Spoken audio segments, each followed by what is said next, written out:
Olá, queridos amigos e amigas, começando aí mais um vídeo.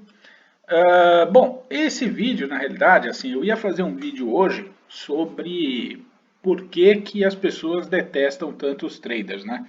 Mas eu vou fazer esse vídeo outro dia. Eu decidi mudar o tema do vídeo em vista de uma pergunta, um comentário, né, de um dos nossos inscritos, um dos meus inscritos, né?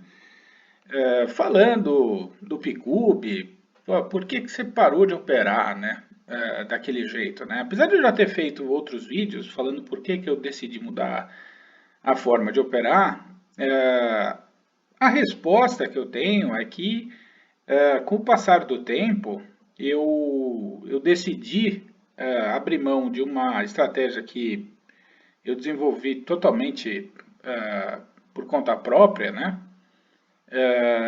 Por conta do desgaste assim, emocional. E isso é uma coisa que a gente tem que ponderar, porque a partir do momento que a gente vive disso, a gente tem que, dentre outras coisas, colocar no papel aí o desgaste, porque eu estava me desgastando demais, operar contra a tendência, você imagina no mercado como esse dos últimos tempos aí, não é fácil, entendeu? Então, e a relação do payoff, né? Então você vê ali que eu tinha ali uma entrada boa que eu abri mão por conta do payoff, quer dizer, então você podia ali passar, eu cheguei a passar meses sem ter nenhuma operação com loss, nenhuma única.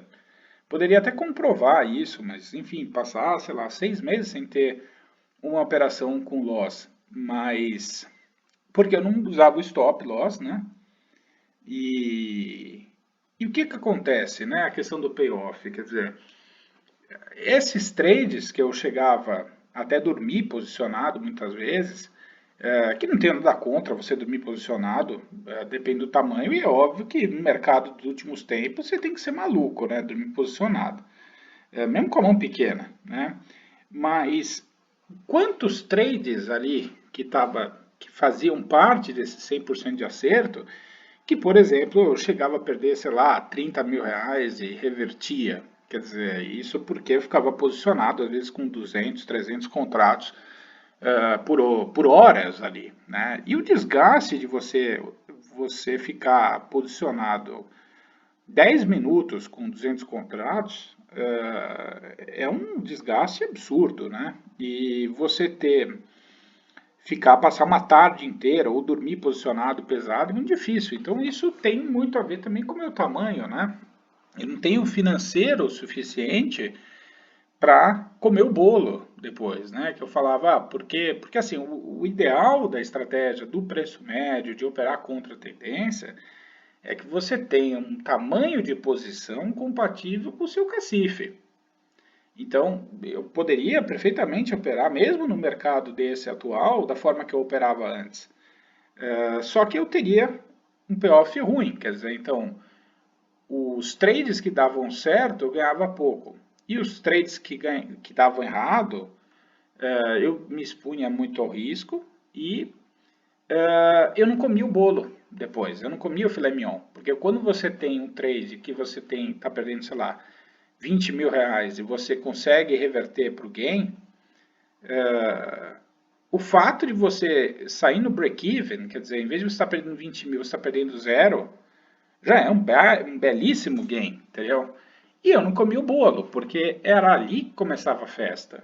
Então, a partir do momento que você faz um preço médio com coerência e tem cacife, um tamanho de posição que você possa aguentar ficar posicionado às vezes um dia, dois, três, uma semana, quem sabe, era hora de eu comer o filé mignon. Quer dizer, e eu não aguentava.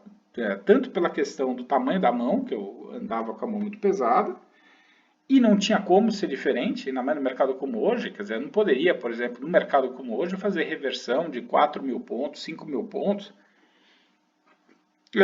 de outra forma que não começando com um contrato e chegando a 400 contratos. Quer dizer, se você começar mesmo no mercado desse fazendo preço médio com inteligência, você consegue reverter um trade como essa amplitude de um contrato 400, você consegue.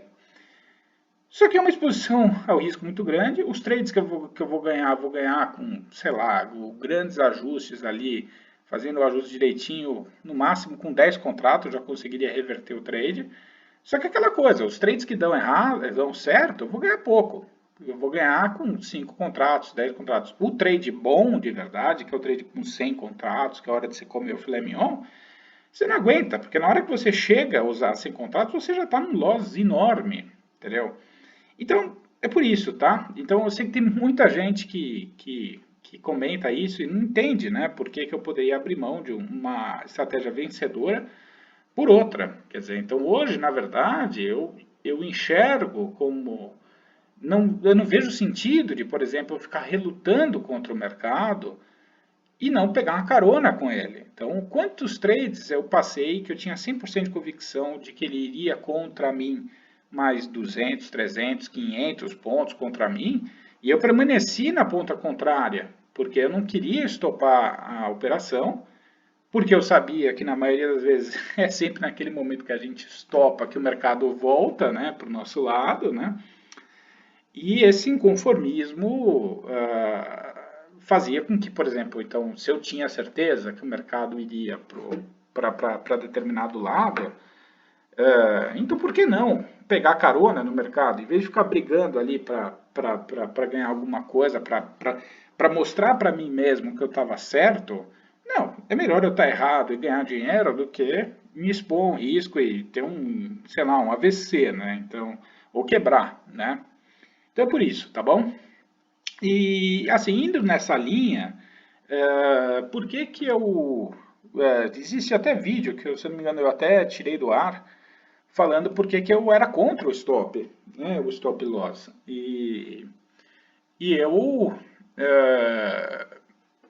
hoje em dia, assim, eu sou o primeiro a dizer que realmente, na grande maioria das vezes, o mercado volta, não necessariamente para o seu preço inicial, né, o preço que você abriu a operação, mas se você for fazer um preço médio, em algum momento ele vai voltar para o seu preço, né, e provavelmente vai descer, vai andar a favor do seu lado também, seja em questão de 15 minutos, ou uma hora, ou 2 pregões, mas uma hora ele volta próximo disso, tá?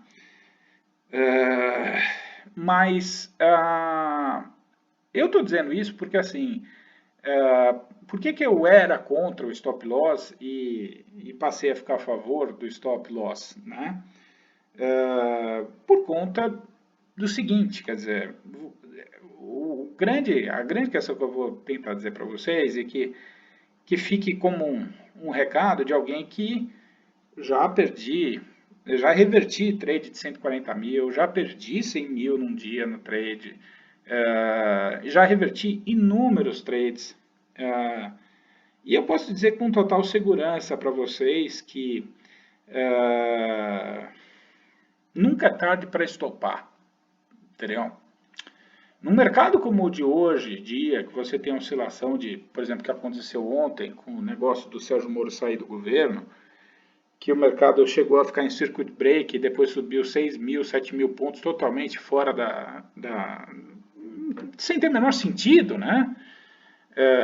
Então, isso faz com que, por exemplo, numa situação dessa, muita gente quebrou, né? E eu estava operando e com o tempo você percebe que vai estourando os stops, né, das pessoas, né? Quanta gente deve ter ficado vendida ali, segurou a posição um tempo, 2, 3, 4 tempos. Então, o mais saudável melhor dos mundos, é você não ter viés, né? E por isso o FICUB ajuda muito. E até depois eu vou querer mostrar como é que foi ontem a operação. Eu tive loss ontem, mesmo usando o FICUB, por conta desse problema que eu vou falar, que é a questão do viés. Quer dizer, se a gente não tiver viés, tipo, não é possível que não pare de subir, ou não é possível que o mercado que caiu menos 5% pode terminar no gain, no positivo hoje. Esse tipo de viés é muito destrutivo. E acho até que se você abre uma operação, você por alguma razão, mesmo com viés, você faz uma operação que você fala, não se conforma, que está subindo tanto, então você tenta fazer uma reversão, você pode eventualmente abrir a operação e, sei lá, com 5 contratos, ele voltou contra, desarma 4 e fica com um contrato. Espera um outro momento para reentrar. Mas não carrega 5 contratos por muito tempo, entendeu? Porque lembre bem disso que eu vou te falar. Nunca é tarde para estopar, que eu quero dizer, é que quantas vezes, mas quantas vezes nesses meus anos de trade eu posso dizer que eu tive a sensação que eu estava perdendo R$ 500 naquele trade, aí você vê que o trade vem a favor, você falta só R$ 100 para sair do loss, aí ele dá uma porrada para o outro lado, aí você começa a perder R$ 1.000, R$ 1.500, aí você fala, bom, eu vou fazer isso, vou aumentar a mão, vou permanecer, não é possível, eu vou esperar chegar numa outra média, porque na hora que chegar naquela outra média vai verter para o lado, e aí esses R$ 1.000 já vira 3.000, e aí é a hora que você fala, putz, agora é tarde demais, né? Agora já foi. Quer dizer, porra, tô perdendo 3.000 aqui, cara, pô, brincadeira, isso aí vai, sei lá, isso é o que eu ganhei hoje, isso é o que eu ganhei ontem, isso que eu ganhei no mês passado inteiro. E este é o maior perigo, né? Na hora que você estiver operando e você pensar isso, tenta lembrar de mim. Quer dizer, porque nunca é tarde demais para você operar, para você estopar uma operação. Primeiro porque assim, é aquela coisa, se a operação está dando loss, é porque ela está errada. Ela nasceu errada. Seja porque você tem razão, que depois, num determinado momento, ele vai voltar para o seu preço, mas quanto mais você ficar preso na operação, e se fizer o médio, e fizer o médio assim, sem limites, como eu fazia antigamente, daqueles 300 virou 1.000, dos 1.000 vira 2.000, dos 2.000 vira 4, dos 4 já é tarde demais, aí dos 4 vira 9, aí 9 já é mais tarde ainda, e está mais provável ainda, porque ele está muito longe já do começo do seu trade, então você fala, pô, agora que não faz sentido nenhum eu estopar essa operação, porque, porra, o mercado já andou, sei lá, 3.000 pontos em linha reta, sem descanso, é evidente que uma hora ele vai voltar. E, na maioria das vezes, vai voltar. Esse que é a grande questão. Ele vai voltar, ele provavelmente vai voltar para o seu preço médio e ainda vai andar 2.000 pontos do seu preço médio. E você teria ganho o mês ali. O problema é que uma a cada 10 vezes, ou não, minto, uma a cada, sei lá, 50 vezes, ele não vai voltar. E é por isso que eu parei de operar daquela forma. Porque o problema é quando ele não volta. Então você vai operar de uma forma e desses 9.000 que já te estragou o mês inteiro, você vira para 15.000, para 20, 30 e não tem limite. Não tem uma hora que o mercado vai falar, puxa, coitado, Carlinhos, porra, você é um bom menino. Naquela hora que você vira, e quem já passou por isso sabe do que eu estou falando, naquele momento que aquele loss começa a virar como se fosse uma bola de neve, uma avalanche, você sente de tudo, né? Ânsia de vômito, vontade de pular da janela, vontade de quebrar o monitor, vontade de estopar. E uma coisa que é verdade, para quem já perdeu uma quantidade enorme de dinheiro, como eu, principalmente no começo, depois que você estopa, você sente alívio. Você sente alívio. É claro que você, dependendo do tamanho do stop, você vai se sentir um burro. Mas é inegável que você sinta alívio. Ufa, acabou. E depois, quando você for operar de novo, você vai pensar, porra, perdi, sei lá, 15.000, como é que eu vou fazer agora? Eu vou operar com 5 contratos e vou ganhar R$ 500? Não, eu vou operar pesado? Não vou. Eu não tenho nada contra operar pesado. Só acho que você tem que operar com uma mão que você aguenta o tranco. Entendeu? Basicamente é isso. Não adianta você operar uma mão muito pesada que você não consiga aguentar as oscilações, né, do mercado, aguentar o loss, quer dizer. Então lembre disso que eu estou falando. Toda vez que você estiver operando, e primeiro pense o seguinte: se a operação está indo contra, é porque ela foi mal nascida. Começa por aí. Ah, mas pode ser uma violinada. Não tem problema. O que eu tenho feito atualmente que aí eu estou me adaptando ao Picube ainda, mas é uma coisa que eu já vinha fazendo em outras. A partir do momento que eu comecei a operar mais rompimentos, né, e tendo em vista que a maioria dos rompimentos são falsos, até por conta disso que eu meio que desenvolvi, o setup do burrinho, que é justamente para pegar esse movimento que o mercado faz durante o rompimento, quer dizer, que ele rompe, ele dá as entradas para todo mundo entrar naquele rompimento, e depois o mercado, a robozada, vai lá e anula aquele rompimento, ele pega todos os stops de quem acreditou naquele rompimento e depois ele vai para cima. Então, a ideia é que, tanto no setup do burrinho quanto na forma minha de operar, eu já parto do princípio que os rompimentos, na grande maioria das vezes, são falsos. Né? E até por isso que eu vou lá e vejo um rompimento. Normalmente eu já não entro na primeira, eu espero o segundo toque. E entro, sei lá, com 5 contratos. Putz, começou a voltar, porque o rompimento ele tem que andar. Quer dizer, se o rompimento ele deu uma voltada, começou a voltar, eu já desarmo rapidinho. Se eu abrir com 5 contratos, eu desarmo 3 contratos, 2, e deixo ele subir. Aí, num outro momento, eu reentro, ou quem sabe reentro exatamente no mesmo ponto, o que é mais comum. Eu reentro no mesmo ponto, só que essa volta que ele faz, de às vezes 200, 300 pontos, eu até permaneço no trade, mas eu não permaneço com a mão cheia. E quando ele volta para o meu ponto de entrada, eu rearmo e boto de novo. Se eu estava com 5, eu volto a ter 5. Às vezes eu tenho feito muito assim, tipo, eu abro com 5, voltou, começou a voltar, mas começou a voltar ali. É questão de tempo, não é nem questão de pontos. Tipo,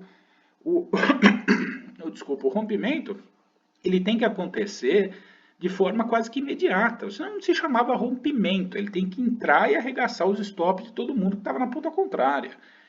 Ele abriu, ele rompeu e voltou, já é um mau sinal. E tem que ser na hora, ali 2, 3 segundos depois, 4, 5 segundos. Eu não fico esperando para ver se... Porque se eu tiver errado e foi só uma mini voltinha e depois de 5 segundos ele voltar a romper de novo, eu vou estar lá com 5 contratos de novo. Mas o que eu quero dizer é o seguinte, eu abro com 5, começou a ir contra, já desarma, fica com 1, aí quem sabe num outro ponto eu entro, ou eu estopo, dependendo da força do mercado, ou quando ele volta para o meu preço, na próxima vez que ele bater no rompimento novamente, eu já não entro com 5, eu entro com 8, quem sabe. Rompeu, falhou de novo, não tem problema, desarma, 7, volta a ficar com 1. Voltou de novo, eu entro com 20. E já fiz várias vezes isso, tenho feito muito isso, mas isso infelizmente é contra a metodologia do Picube. Então mas como eu estou adaptando, e também aquela coisa, né? O ideal é fazer exatamente como manda a cartilha, né, do Picube, ou enfim, do Trade System que você usar. Mas eu sempre fui um pouco indisciplinado, né? Se eu não fosse, o meu canal não chamaria autodidata. Quer dizer, eu gosto de inventar coisa, né? E às vezes isso é bom e às vezes isso é ruim, tá bom? Mas é isso. Então lembre esse recadinho desse seu amigo aqui que já sofreu bastante, já apanhou muito do mercado, de que nunca é tarde demais para estopar. Nunca é, tá? Lembre disso, que cada 50 trades, 49 vai voltar. O problema é esse um que não volta. E é nesse um que você quebra a tua conta, você desiste de ser trader, você desmotiva, você tem dia de fúria, e enfim, a caca tá, né, tá aberta, né? Só fazendo um parênteses rapidinho no Ficube, ontem eu tomei um ferrozinho, mas nada de absurdo também, mas porque eu me conformava, mais uma vez, né, como é que o mercado podia estar derretendo e depois sobe, né? Por mais que eu já soubesse que isso é um movimento artificial dos comprados para conseguir levantar as ações para desovar com um preço mais alto em cima, porque não tem o menor sentido o mercado subir, né? Mas tudo bem. Então, só uma coisa. Então, voltando, um gráfico de 2 minutos, que é o que eu tenho usado. Se você vendeu quando ficou vermelho, aqui provavelmente você, não sei, se você entrou aqui logo no primeiro pregão, você ganhou alguma coisa. Aqui você ficou no 0 a 0, ficou vermelho de novo e você Quando é que você saiu desse trade? Ficou vermelho aqui, pronto. Você saiu desse trade com 4.700 pontos no bolso. Em nenhum momento ele deixou de ficar vermelho. Pergunta para mim se eu entrei nesse trade. Não. Por que eu não entrei? Não sei. Eu não sei por que eu não entrei. Mas enfim. Falando do Ficube, gráfico 2 minutos, podia ser no Renko. Mas aqui tem também assim, porque estava muito perigoso também, né? Então, enfim, eu estava sempre esperando um momento mais tranquilo para entrar. E esse momento mais tranquilo para entrar teve aqui também. Quer dizer, então você poderia, quando cruzou a média aqui, você desarmou e reentrou. Ele voltou para dentro da média e você reentrou. Esse é um trade que não há desculpa para eu não ter entrado. E ganhava mais 2.700 pontos, tá? E ele só ficou vermelho aqui. Quando cruzou a média, deixou de ficar vermelho, né? Aqui você não operou, não deu sinal. Aqui você vendeu quando ficou vermelho, ganhou 800 pontos. Depois devolveu 700 e poucos pontos. Quer dizer, então, aquele negócio de fazer ou não a parcial. Aqui você não operou, porque não tinha sinal. Aqui você entrou comprar na hora que ficou verde e saiu no 0 a 0. E aqui você entrou no verde, por isso que o Picube é fantástico, porque ele é contra-intuitivo. E eu não segui o Trade System. Aqui eu não via o menor sentido ele continuar subindo, entendeu? E subiu, né? E subiu 800 pontos aqui. Depois devolveu 400 pontos do que ele ganhou, né? Você saiu do trade. Você entrou aqui de novo. Você entrou aqui de novo. Passou calor, perdeu 400 pontos, depois nivelou, depois ganhou. É que eu tô com esse negócio aqui na minha frente aqui. Eu não consigo ver, peraí. Então, esse trade aqui, né? Que foi até um trade que eu estava comentando com amigos, que essa barra aqui é uma barra que quebra muita gente, né? Uma barra de 400, 500 pontos sem total sentido no fim do pregão, enfim. Mas tudo bem. Então, assim, vamos imaginar que você abriu aqui no rompimento disso aqui. Você tomou esse calor, 200 pontos, 400 pontos, aí zerou. Aí ganhou 450 pontos, aí zerou. Então, é questão da parcial, né? Se você deve ou não fazer parcial. Eu tenho feito parcial, tá? E o que eu digo sempre da hora da alegria, né? Que é às 5h30 da tarde, depois das 5. Ficou verde, você entrou, ganhou 1.300 pontos em 20 minutos. É a hora do filé mignon, que é a hora que todo mundo fala, não, você tem que operar de manhã, que amanhã o bicho pega. Quer dizer, sim, você pode ganhar dinheiro de manhã, na hora do almoço, isso não tem nada a ver. Por isso que eu sou contra a meta diária também, não faz o menor sentido isso, mas é estranho você enxergar que a última hora é uma porcaria. Porque dizem que também é o volume, né? Que o volume é ruim e o volume é menor do que da manhã. Então, por isso é melhor você operar de manhã. Mas a falta de volume também pode ser interessante, porque se você tiver de fato, quando você tem pouco volume, qualquer um empurra o mercado para onde quiser. Ótimo, se você estiver do lado certo, vai junto, né? Por que não? Porque se você for olhar o mercado, por exemplo, das 9 da manhã às 9h30 e das 5h30 até às 6, você concorda comigo que o das 5h30 às 6 é mais coerente do que o das 9, 9h30, que é 100% especulação, que não abriu o mercado à vista ainda, não abriu Nova York ainda, tem gente zerando posição, tem gente abrindo posição totalmente no achômetro, por notícias, ou sei lá o que, do que 5h30 da tarde, 5 da tarde, que o mercado já andou pra caramba, o mercado já disse para onde ele está a fim de ir, se ele está a fim de subir, se ele está a fim de descer. Se for um ajuste, você provavelmente com o Ficube você vai acabar pegando essa carona. E é isso, tá bom, gente? Então, lembre desse recadinho. Nunca é tarde para estopar. Nunca é tarde para estopar. Isso tem que ser um mantra que você tem que colocar na frente do seu monitor antes de operar.